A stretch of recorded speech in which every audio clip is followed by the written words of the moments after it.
लेते हैं अगला सवाल। हरियाणा में वोटिंग से पहले बीजेपी को बड़ा झटका, पूर्व सांसद अशोक तंवर की कांग्रेस में वापसी।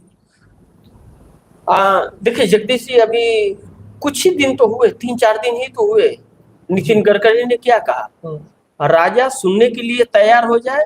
अभी तो मंत्री भी इस्तीफा दे के जाने वाले हैं, जा रहे हैं। तो शुरुआत हो गई ना हरियाणा से ही ना। हरियाणा अब अव्वल पे आ गया देश में। 2024 में अभी तक का सबसे ज्यादा इस्तीफा अगर किसी पार्टी से लोगों ने छोड़ा है पार्टी को, तो वह हरियाणा में बीजेपी से। अब आपको एक चीज वाक्य में बता दूं जगदीश जी और दर्शकों को बता दूं कि भारतीय जनता पार्टी सदस्यता अभियान चला रही थी। रास्ते घाट चलते हुए लोगों को रोक रोक करके उसके मोबाइल नंबर ले रही थी, और मोबाइल नंबर ले करके लीक करके और क्या उसको सदस्य बना रही थी। मतलब जो भारतीय जनता पार्टी का नाम नहीं सुनता है उसके मोबाइल नंबर को डाल करके सदस्य बना रहे हैं। यह मतलब कागजों में, जैसे यह कहते हैं कि 5 ट्रिलियन का क्या नाम है कि हमारी जीडीपी है, और हकीकत है कि 3.4 का है। 4% जीडीपी तो मनमोहन सिंह के समय था, 4% का। तो अब इस वक्त तो वो भी नहीं है, तो क्या यह कैसे वो कह रहे हैं कि हम जीडीपी 5वीं अर्थव्यवस्था में आ गए। 5वीं में तो उस समय था, अब तो और भी घट गए। तो यह झूठ बोलना इन लोगों का काम है। तो इन लोगों का अब लोग छोड़ करके जाएंगे। देखिए याद कीजिए राहुल जी, जगदीश जी, मैंने एक प्रोग्राम किया था अपने चैनल पे।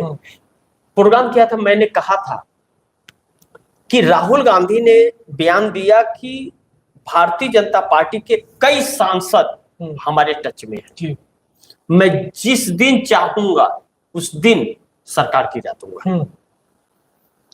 अब 106 सांसद आए हैं दूसरे दलों से, भारतीय जनता पार्टी में जीत करके चुनाव 24 में आए। इन 106 सांसदों की कोई इज्जत और सम्मान नहीं है, यह ईडी सीबीआई के डर से आए थे।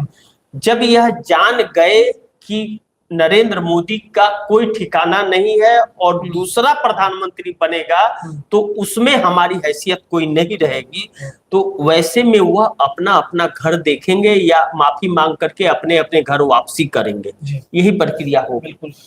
उन 106 में इतने सांसद राहुल गांधी के टच में है, जो निकल जाए तो सत्ता ढा करके गिर जाएगी, नीतीश और नायडू भी नहीं बचा पाएंगे।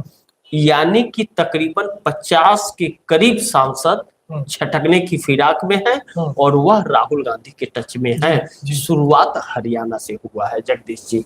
अब शुरुआत जब हरियाणा से हो गया है तो आप यह देखिए, मैं थोड़ी सी महाराष्ट्र का आपका चर्चा कर दूं कि महाराष्ट्र के अंदर एकनाथ शिंदे के पास में 7 सांसद हैं, एक उनके बेटे श्रीकांत शिंदे हैं और बाकी 6 हैं। वह 6 सांसद किसी भी वक्त कांग्रेस में शामिल हो सकते हैं।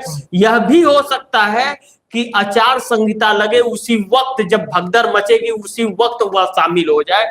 इसमें भी कोई शक नहीं है, क्योंकि महाराष्ट्र के अंदर सरकार आ नहीं रही है और वह लोग जानते हैं कि नरेंद्र मोदी अब सत्ता में रहने वाले नहीं है, वक्त है। देखिए एक चीज याद कीजिए आप, यह अक्टूबर शुरू हो गया, नवंबर के आखिरी में और दिसंबर के फर्स्ट में मानसून सत्र आएगा क्या ना कि पार्लियामेंट का।